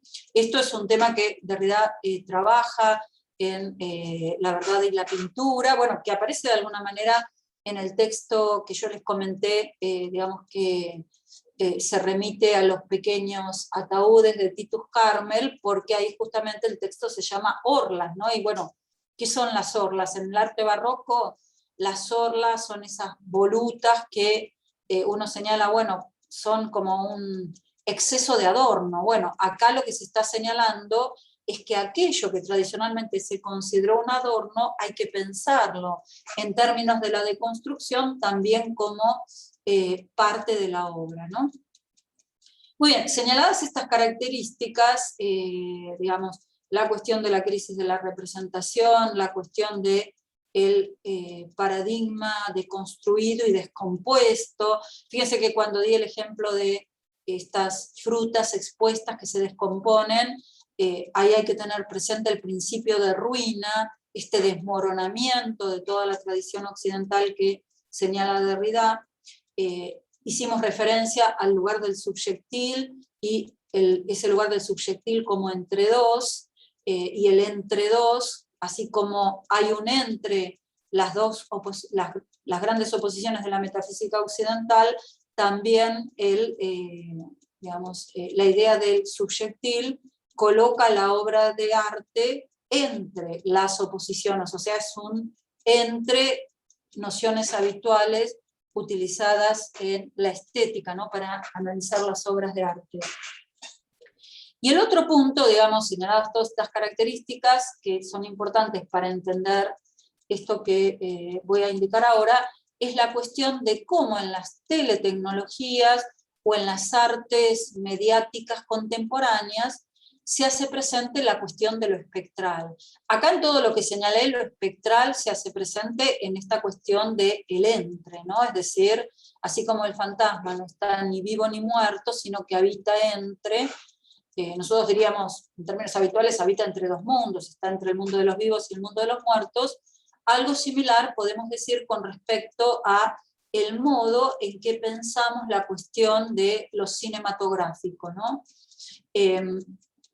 El tema del cine es un tema que Derrida ha transitado no solo en su escritura y en muchas entrevistas, sino que también ha transitado, diríamos, en un cuerpo a cuerpo, porque empezando por Ghost Dance, que es el film que les comenté en la clase anterior, y les dejé el link de YouTube, en donde él habla de los fantasmas, o sea, se pone justamente a hablar de los fantasmas, en un film que justamente también trata de la cuestión fantasmática, porque si han podido verlo, ahí aparece el tema de la revolución y cómo se repite en distintos momentos de la historia la problemática de la revolución, y cómo de alguna manera el cine trae momentos revolucionarios en épocas que, digamos, el cine no existía, ¿no? Es decir, hay muchas películas épicas sobre cuestiones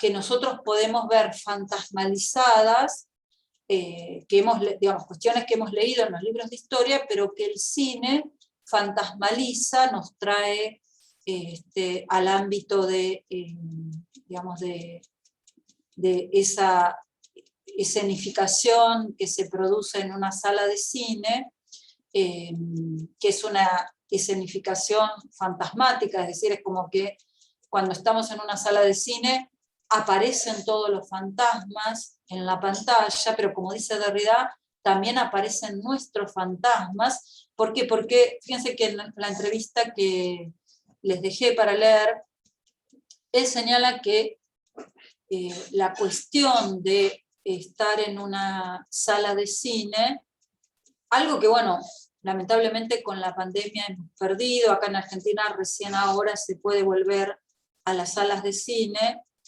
y bueno, todos nos hemos acostumbrado a ver los films en nuestra casa en una situación muy distinta, ¿no? Porque fíjense que es muy diferente ver en una pantalla de una computadora o en una pantalla de una televisión una película, que verla en una sala de cine. ¿Por qué? Porque en una sala de cine estamos acompañados de otros, pero estamos solos, como dice Derrida. Es decir, yo estoy solo en una relación de fascinación hipnótica con la pantalla y con los fantasmas que aparecen en la pantalla, pero al mismo tiempo la experiencia de estar viendo una película en una sala de cine hace patente nuestros propios fantasmas, pone en escena nuestros propios fantasmas. ¿Por qué? Porque, como él dice, hay procesos identificatorios. Cuando vemos una película nos sentimos más empáticos con un personaje o con otro. Hay procesos hipnóticos, hay procesos de fascinación, ¿no? Es decir, muchas veces vemos una película porque nos sentimos tan encerrados en una determinada situación y decimos, quiero, digamos, despejar mi mente, y para despejar mi mente me meto en otro ámbito. Es decir, cuando voy a ver un film, o cuando veo un film también en una pantalla de computadora o de televisión, entro en otro ámbito, entro en otra escena, en donde se me están presentando fantasmas, pero al mismo tiempo yo estoy con mis propios fantasmas, y ahora estoy hablando de fantasmas en el sentido tradicional del término psicológico, ¿no? O como lo utiliza el psicoanálisis.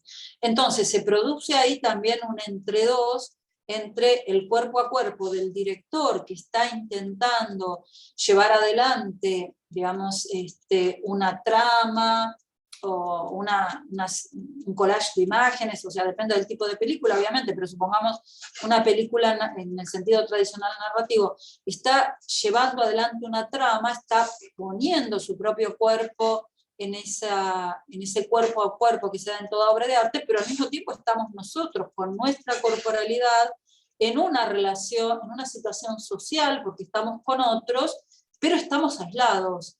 Y entonces en ese sentido Derrida dice, bueno, en la sala de cine se produce una escenificación fantasmática que convierte casi a, digamos, aquello que nos acontece en la sala de cine en una sesión analítica, ¿no? Es decir, es como si estuviéramos en una sesión de psicoanálisis. ¿Por qué? Porque de la misma manera en que en una sesión analítica uno lleva los propios fantasmas frente a un otro, acá se produce una suerte de hipnosis, una fascinación que hace salir a nuestros fantasmas, ¿no? Y entonces hay, como él dice muy bien, como un encuentro de fantasmas, ¿no? Es decir, lo que se produce en la visión cinematográfica es una suerte de encuentro de fantasmas, y él dice, nos psicoanalizamos en el cine, ¿no? Es decir, hay como una suerte de hablarle a nuestros propios espectros por esta cuestión que señalaba anteriormente, ¿no? De que se producen esos procesos de identificación que, digamos, en la sesión psicoanalítica, el psicoanalizado, digamos, lleva al ámbito, digamos, del consultorio, ¿no? Con su analista. Entonces, lo que hay en el cine es lo que Derrida va a caracterizar como esos injertos de espectralidad que inscriben en el film las huellas de fantasmas. ¿Qué quiere decir con estos injertos de espectralidad? Bueno, porque señala, un film puede ser un film de una situación, digamos, puede referirse a una situación contemporánea, supongamos que estoy viendo un film que trata de reflejar lo que ha acontecido, digamos, en los tiempos de pandemia. Bueno, hemos visto varios films en ese sentido en los últimos tiempos, o bien, digamos, puede ser un film épico que me está contando una historia transcurrida en otro momento, supongamos, no sé, las guerras púnicas, en un momento en que el cine no existía, ¿no? Y entonces se inscribe en el soporte del film, se inscriben las huellas de muchos fantasmas, ¿no? Es decir, estos fantasmas que también, digamos, son los muertos que están en el film. ¿Por qué digo esto? Como ustedes saben, digamos, un film, una escena de un film está compuesta por fotografías, ¿no? Que se ponen en una relación, digamos, secuencial. Y entonces, ¿qué es la fotografía sino la reproducción de algo muerto, ¿no? Fíjense, esto lo ha trabajado muy bien Derrida en Las muertes de Roland Barthes, analizando de qué manera, digamos, él piensa el tema de la fotografía. Y fíjense que toda fotografía de alguna manera da cuenta de mi muerte, porque es como si, digamos, en este momento yo me saco una fotografía, o bueno, estamos en la época en que todo el mundo constantemente, esté donde esté, se hace selfies, y digamos, hay selfies, vemos en las redes sociales todo el tiempo selfies de una persona con distintos escenarios. Fíjense que ahí, bueno, habría para analizar muchas cuestiones, ¿no? En las redes sociales de esta cuestión del subyectil, ¿no? Es decir, cómo opera la selfie en términos de estas cuestiones tradicionales de forma-fondo y qué es ese medio reproductivo que es el ciberespacio, ¿no? Pero bueno, digo, más allá de esto, que lo dejo como punto para el que esté interesado de investigación, y bueno, hay muchos trabajos sobre esa cuestión. Más allá de eso, la cuestión que aparece en la reproducción constante de imágenes es como una suerte de estupor que uno experimenta cuando ahora en esta época del ciberespacio tiene la posibilidad de ver constantemente reproducciones de uno mismo. Es decir, supongamos, si uno tiene Google, digamos, y almacena las fotos, el Google Fotos constantemente nos envía mensajes de hemos armado un collage con tus fotos, e incluso les ponen música, ¿no? Entonces, constantemente, a mí, por lo menos cuando empezó esto, me generó como un cierto estupor de estar recibiendo imágenes del pasado que nunca hubiera vuelto a mirar, porque la cantidad enorme de fotos que tenemos ahora, que sacamos fotos con celulares, y bueno, las guardamos, y digamos, a diferencia de otras épocas en donde sacábamos una foto y cuidábamos mucho cuántas tomas tenía el rollo, cuántas íbamos a poder reproducir, bueno, ahora hay como una súper reproductibilidad en el ciberespacio de las imágenes. Y entonces, esas fotos que sacamos, y que yo les decía, a mí me produce una especie de, digamos, de estupor recibir esto que manda Google cada tanto. Entonces dice, por ejemplo, el 19 de agosto, ¿no? Hoy me llega, ¿qué hacías hace un año? ¿Qué hacías hace 2 años? ¿Qué hacías hace 20 años?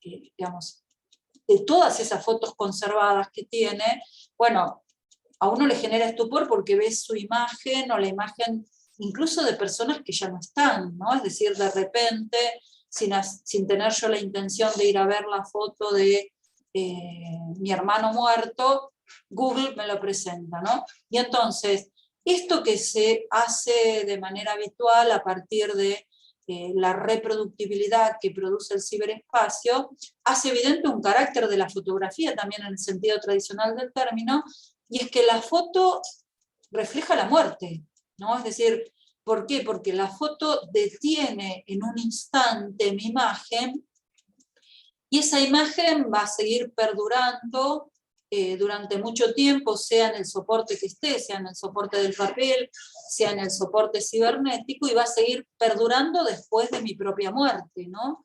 Y después de mi muerte voy a ser reconocida por esa imagen. Entonces, en este sentido, la fotografía y el cine, que es una secuencialidad de fotografías, hace patente también la condición que todos tenemos como, diríamos, como póstumos, ¿no? Es decir, hay como un anuncio de lo póstumo, un prepóstumo presente en todo el cine. Y entonces, en este sentido, creo que toda la cuestión del cine da para el planteamiento de estos elementos de la lógica fantasmática que señalamos en la clase anterior.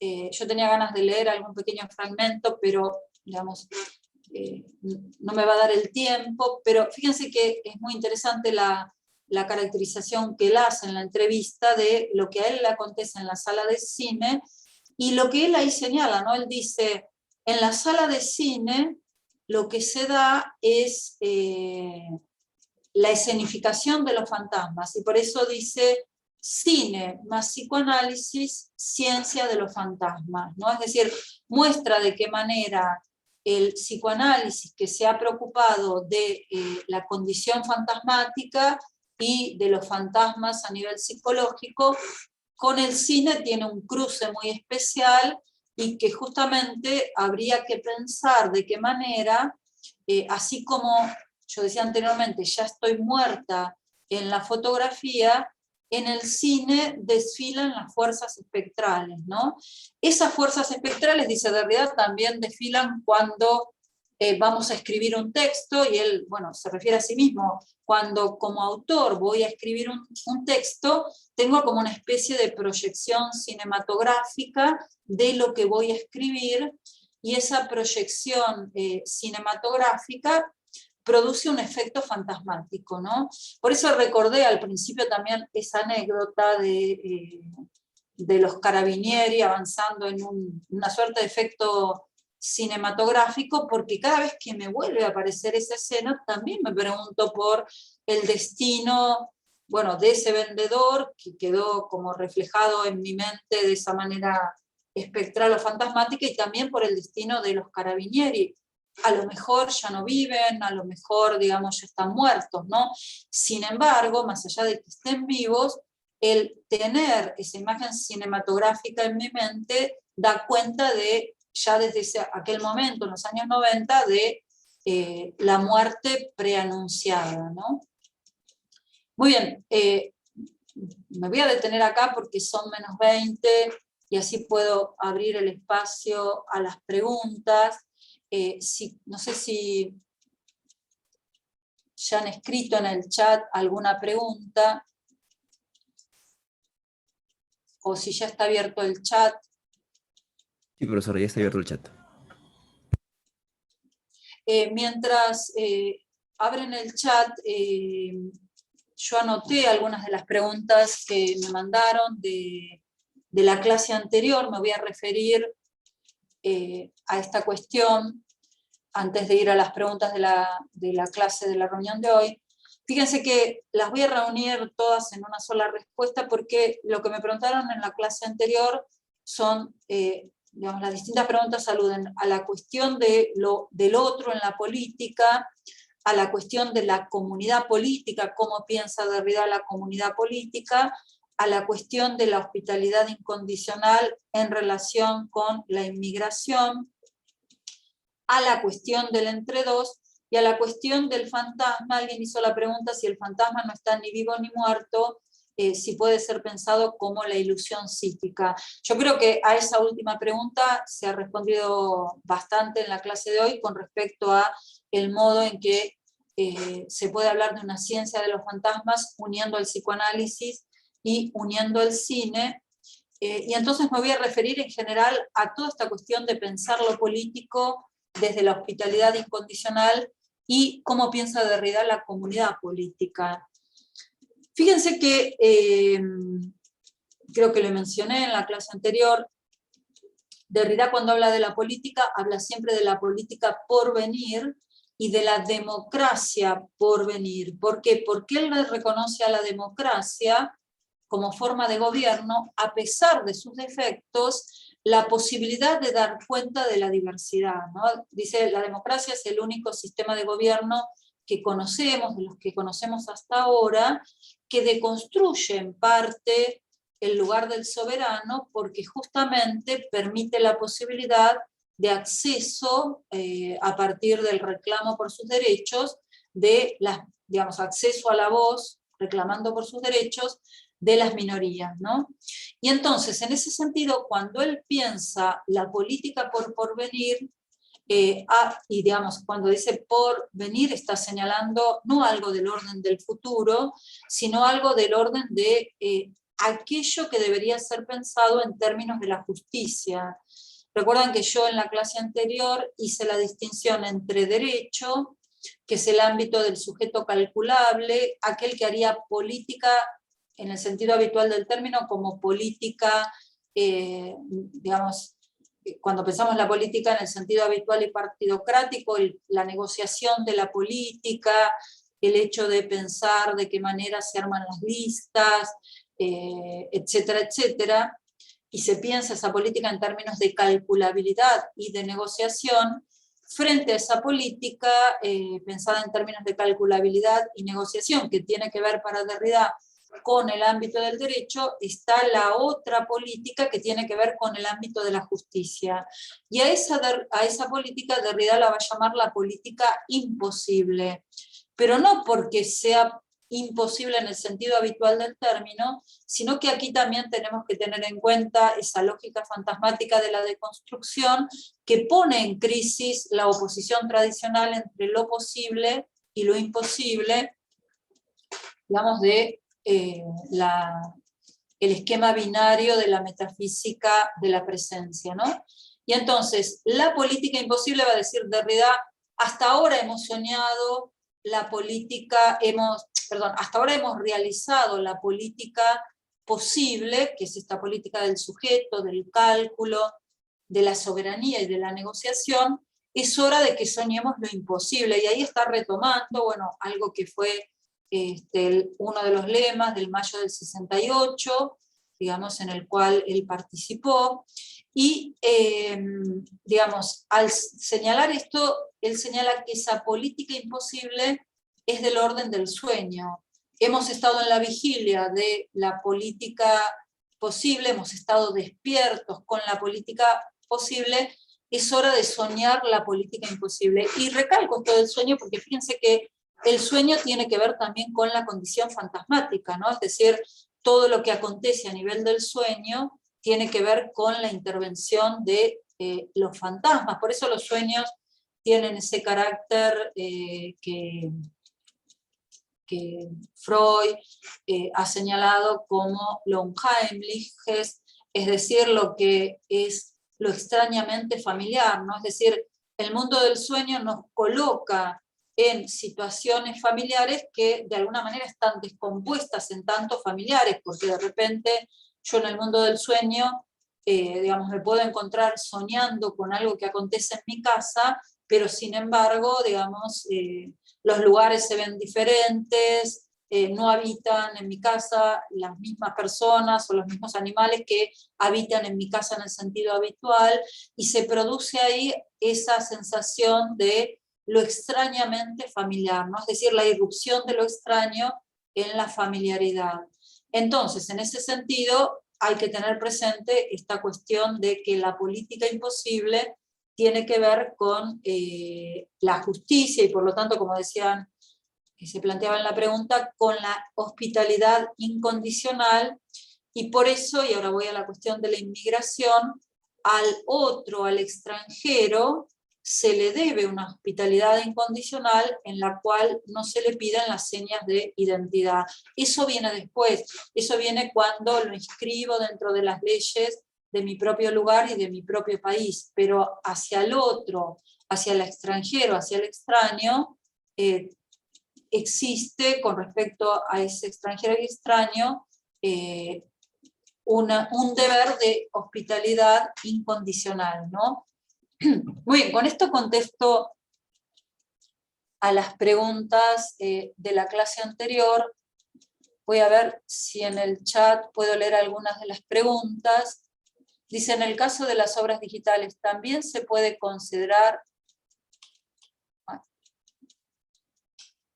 No puedo bajar. ¿Irreproducibles? ¿Habría una fetichización del original?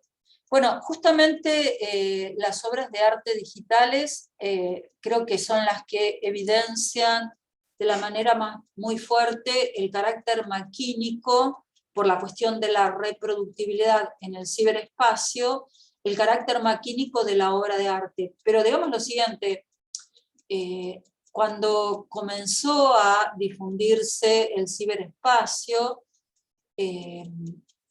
en los años 90, hacia fines de los años 90, comenzaron a crearse todos esos espacios del net art que, digamos que en ese momento tuvieron como un gran auge y digamos, se convirtieron en espacios muy importantes. ¿Por qué? Porque ahí se hizo evidente cómo en la obra de arte se podía participar comunitariamente, ¿no? O sea, lo que permitieron esos espacios de net art, en donde alguien podía entrar y participar en una obra de arte que se estaba realizando y colocar algo de lo propio en lo ajeno, en lo otro, hicieron patente el carácter colectivo de la obra de arte y hicieron patente también la deconstrucción de la firma del autor, porque esas obras, digamos, de net art, ¿quién las firmaba? Es decir, estaban presentes todos los que allí participaron, y entonces me parece que desde el lado del soporte, que es un soporte que ya no es, digamos, material en el sentido habitual del término, sino que está constituido de bits, digamos, de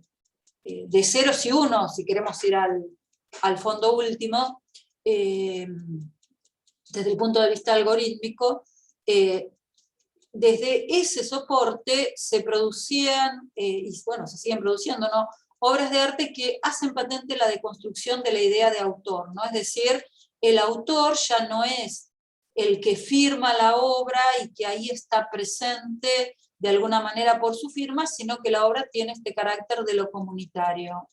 Ya que menciono esta cuestión de la firma, fíjense que para Derrida ha trabajado mucho la problemática de la firma para señalar que, siendo supuestamente la firma la marca de la identidad, aquello que indica lo más propio, sin embargo, la firma desmorona la propiedad. ¿Por qué? Porque pongamos, digamos, nosotros cuando firmamos, supongamos, firmo un acta, bueno, en este tiempo de pandemia, en lugar de firmar las actas, por ejemplo, de exámenes de manera presencial, todos hemos firmado, los profesores universitarios, hemos tenido que firmar digitalmente las actas, ¿no?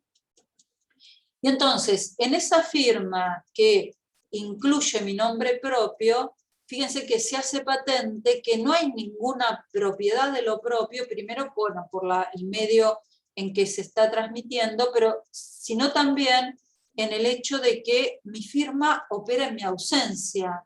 Es decir, el medio digital hace patente la operatoria en ausencia, que también es una operatoria que vemos en la materialidad de un cheque. Supongamos que yo firmo un cheque o yo firmo un acta notarial, la firma hace, digamos, tiene su valor en mi ausencia, es decir, cuando yo no estoy, está operando, a pesar de que, digamos, los bancos exigen que yo estoy presente, por ejemplo, cuando abro una cuenta y debo firmar. Sin embargo, la operatoria, el valor estratégico de la firma, tiene que ver con una operatoria en ausencia. Y entonces, si lo propio, la supuesta mismidad que denota mi nombre propio, que está inscrito en la firma, implica la presencia, la firma ya deconstruye toda supuesta metafísica de la presencia que se hace en nombre de la identidad, ¿no? Y entonces, desde ese punto de vista, esto también acontece con la firma del autor. Es decir, el autor que firma en la obra ya está deconstruido en tanto supuesta mismidad original que firma la obra. ¿Por qué? Por la posibilidad de la reproductibilidad técnica que tiene la obra, y bueno, además porque su firma está operando en ausencia, y en los grandes artistas que reconocemos de la tradición, bueno, muchos de ellos, digamos, la mayoría de, digamos, si vemos hacemos un registro de lo que se llaman los grandes artistas de las artes plásticas, bueno, la mayoría están muertos y su firma opera en esa ausencia, ¿no? Que ya operaba estando vivo, digamos, en términos derridianos, por todo lo que hemos dicho de la lógica fantasmática, ¿no? Muy bien, leo otra pregunta.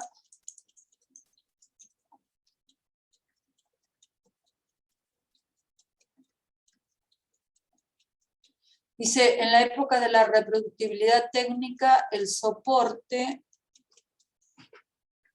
Perdón, se me fue. En la época de la reproductibilidad técnica, el soporte subyectil... Bueno, se me perdió algo ahí porque no sé por qué me salta. En el caso de las obras digitales también se las puede... Ay, perdón. Se las puede considerar... bueno, esto es lo que había contestado recién, ¿no? Acá dice, en el caso del cine, Derrida estaría pensando en el orden del tiempo, es decir, la trama, inicio, apogeo y final. Y leo otra pregunta más, que me cuesta mucho ubicarla. ¿Se podría establecer una suerte de semejanza entre lo fantasmático en Derrida y lo virtual en Deleuze? Y leo una más, el carácter maquínico de la obra de arte ¿opera también en el arte literario o es una característica particular de las artes visuales? ¿Qué pasa con la irreproductibilidad del soporte en lo literario? Bueno, empiezo por la última. Bueno, justamente es lo que intenté mostrar mostrando este libraco, digamos, bueno, esta es la traducción ahora de Glass, Clamor, y mostrando de qué manera el soporte en la obra literaria también implica en términos derridianos ese entre dos, y por esa razón es que, digamos, Derrida escribe esta obra como la escribe con esas dos columnas, ¿no?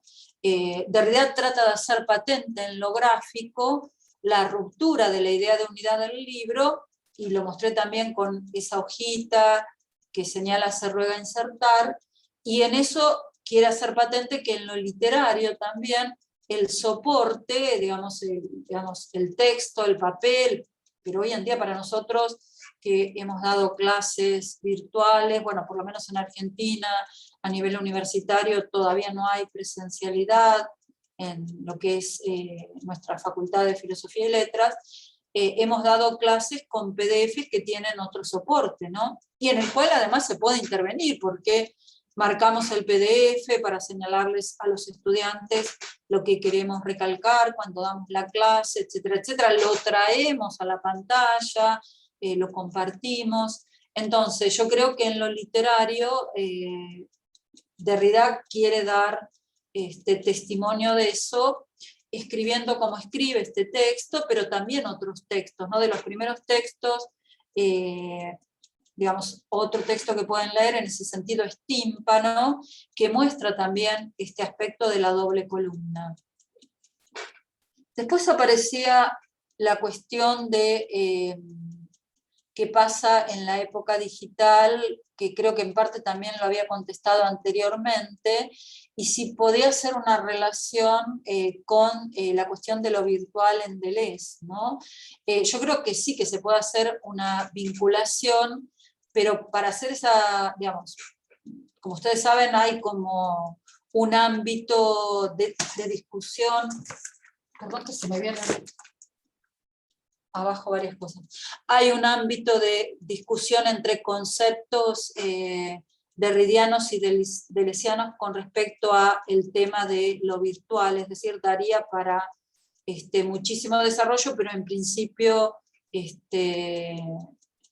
creo que sí, que se pueden establecer esos nexos que se hacen, teniendo en cuenta también los conceptos deleuzianos de espacio liso y espacio estriado, y cómo entrarían a jugar en la obra artística, ¿no? Muy bien, creo que no hay más preguntas, o no sé si se me pasó alguna, no sé si vos, Víctor, viste alguna que yo no vi. Ah, la música. ¿Qué ocurre en el caso de la música, en donde se da una partitura? Bueno, se me fue de nuevo la pregunta. Bueno, creo que un buen ejemplo de esto que estábamos señalando de lo fantasmático y la cuestión de lo musical y el soporte y la partitura es lo que hace John Cage, ¿no? Es decir, digamos, John Cage reproduce a nivel musical de alguna manera lo que hace Artaud a nivel teatral. ¿Por qué? Porque él convierte la supuesta reproducción musical en un acontecimiento, ¿no?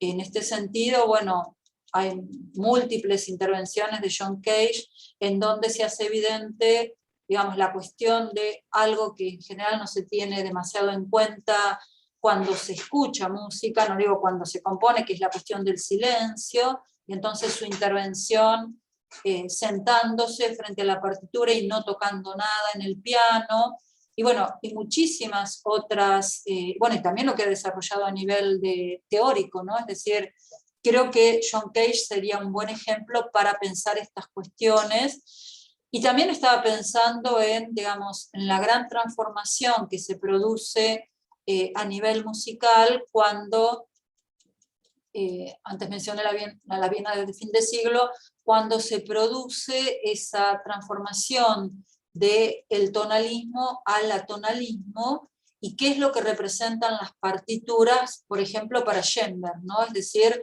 cómo se produce un cambio que implica otra axiomática para la constitución de lo que es no la interpretación, sino la composición musical, y cómo eso genera a nivel del oyente una transformación, porque digamos, también la escucha de una ópera, de una sinfonía, de cualquier interpretación musical, implica un cuerpo a cuerpo con el espectador, que es lo que tenemos que tener presentes, presente, como se mencionaba muy claramente en la cuestión del cine, todos nosotros, en tanto lectores, en tanto escuchas de música, en tanto asistentes a una obra teatral, a una ópera, etc., también estamos en un cuerpo a cuerpo con el autor, con el que firma la obra, que transforma la obra, ¿no? No sé si hay más preguntas. Acá dice, en el caso del cine, Derrida estaría pensando en el... Ah, perdón, me olvidé esto del orden del tiempo, la trama, el inicio, el apogeo y el final. Bueno, no, básicamente lo que quiere señalar en el caso del cine es poner el acento no tanto en la distinción que podemos hacer entre una obra de carácter narrativo, en el sentido tradicional del término, y una obra más contemporánea, digamos, que rompe con esa narratividad. Pongamos, no sé si quiero comparar, digamos, una película de cine más narrativo en sentido tradicional, digamos, no se me ocurre ninguna ahora, pero bueno, cualquier película que hayamos visto de chicos que responde más a la estructura narrativa tradicional con, pongamos, no sé, el cine de Lars von Trier, ¿no?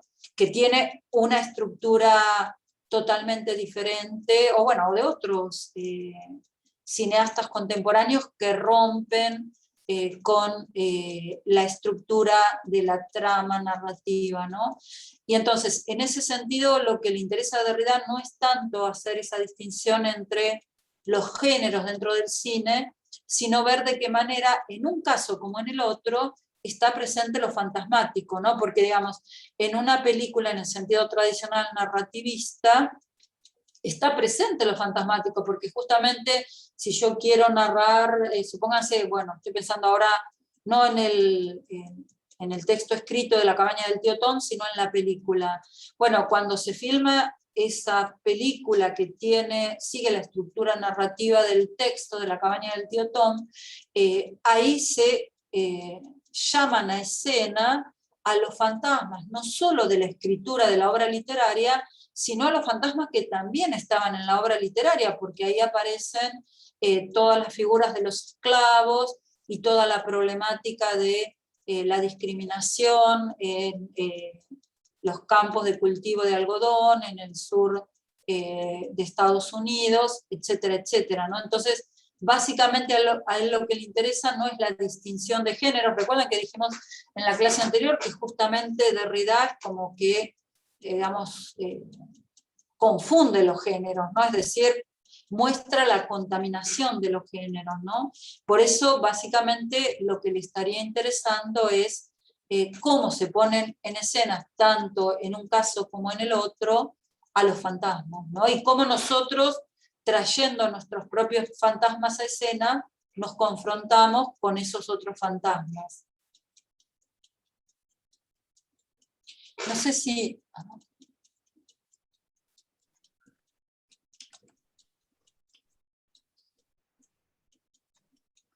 Lo de la literatura ya lo contesté.